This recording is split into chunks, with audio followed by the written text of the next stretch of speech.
Finally, it can move forward ngayong 2026. Or maybe this is a sign. Why not? Try one more time. Paangatin yung kagustuhan at walang imposible, mas balance yung nakikita ko, positive kasi ngayon.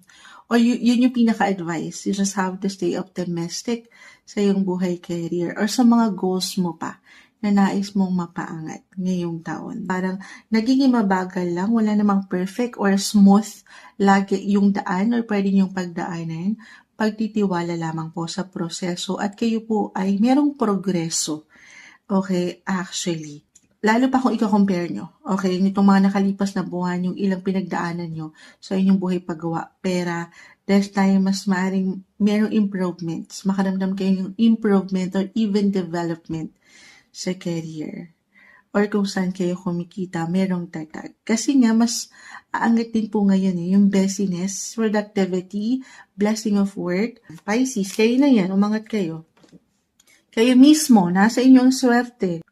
Sa Pisces kasi, naturally, hindi nyo pa man ito ma-realize, very creative kayo.